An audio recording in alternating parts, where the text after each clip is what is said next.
अस्सलामुअलैकुम व्यूअर्स, क्या हाल चाल है आपका। मैं इस टाइम किगाली जो है रवांडा ईस्ट अफ्रीका में एक मुल्क है वहाँ पे हूँ। लेकिन इस वीडियो में मैं आपको बताऊँगा कि साउथ अफ्रीका कितना एक्सपेंसिव है। साउथ अफ्रीका हो या अफ्रीका का कोई भी कंट्री हो, ये जनरली एक्सपेंसिव ही होता है। मतलब ये थाईलैंड और मलेशिया और उस तरह के डेस्टिनेशन नहीं है, बल्कि ये दुबई से भी थोड़ा एक्सपेंसिव लगेगा आपको।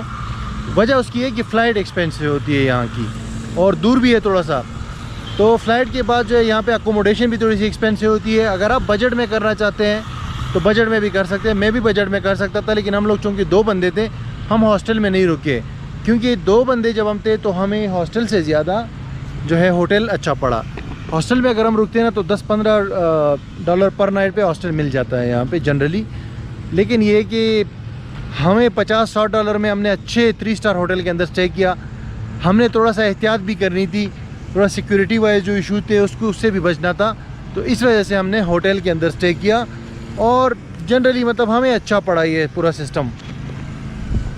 फूड जो है, फूड भी थोड़ा सा एक्सपेंसिव है, लेकिन इतना ज़्यादा एक्सपेंसिव नहीं है। अगर हम यूरोप से इसको कंपेयर कर ले साउथ अफ्रीका को, तो यूरोप की बनिस्बत तो चीप है।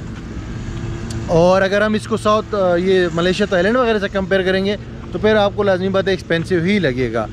जनरली अगर मैं भी चूँकि करके आया हूँ ना ये पूरा साउथ अफ्रीका का ट्रिप, केप टाउन गया था, जोहानिसबर्ग गया था, तो वहाँ पे 2 बंदों के लिए एक होटल जो है बजट होटल $50-100 में आराम से मिल जाता था ब्रेकफास्ट के साथ, ये केप टाउन और जोहानिसबर्ग दोनों के अंदर। तो अगर एक बंदा है वो हॉस्टल में रहना चाहता है तो हॉस्टल तो $10-15 का मिल जाएगा, और $15-20 में खाना भी हो जाएगा, 2-3 टाइम का जो भी है। और फिर घूमना फिरना मिला के सारा $50 पर नाइट आराम से आप साउथ अफ्रीका को कवर कर सकते हैं। अगर जोहानिसबर्ग है या केप टाउन है, $50 पर नाइट, खाना पीना इंक्लूडेड, ट्रांसपोर्टेशन इंक्लूडेड, सारी चीज़ें इंक्लूडेड।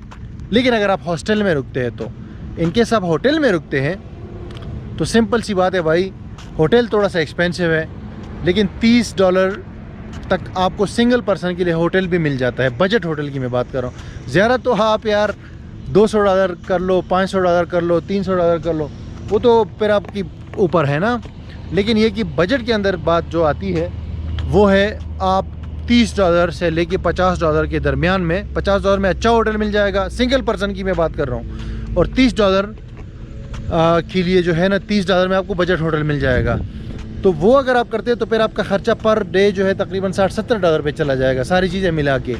लेकिन ज़्यादा बेहतर ये होगा कि अगर 2 बंदे हो ना तो फिर वो कॉस्ट जो है डिवाइड हो जाती है, तो फिर सस्ता पड़ता है। बाकी ट्रांसपोर्टेशन जो है वो ऊबर यहाँ पे काम करती है, बोल्ट एप्लीकेशन है जिसे मैंने आपको वीडियोस में बताया था।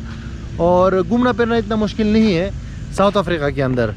और जो अट्रैक्शन है वो भी ईज़िली मतलब है कि एक्सेसिबल है, बंदा एक्सेस कर सकता है, तो उसका भी इतना इशू नहीं है। ईजी डेस्टिनेशन है। हाँ, सेफ्टी वाइज थोड़ा सा जो है लोग बोलते हैं जोहानिसबर्ग के बारे में, खासकर केप टाउन में तो इतना इशू नहीं है, आप दिन के टाइम पे घूमते रहते हैं तो एंटरटेनमेंट वहाँ पे बहुत है। और सेफ्टी के हवाले से तो मेरी दूसरी वीडियो है, वो जो है उसमें आपके साथ मैं सारा पूरा तफसील के साथ शेयर करूँगा। और अदरवाइज़ जो है तकरीबन वंस अगेन आपको समरी में बताता हूँ कि $50 में पर डे में आप ईज़िली कवर कर सकते हैं साउथ अफ्रीका को, और मैंने भी यही किया है। तो आपका इसके अलावा कोई क्वेश्चन हो तो simply put down that in comment and I will be there to answer you. Thank you for watching. फिर मिलता हूँ आपसे अगली वीडियो में।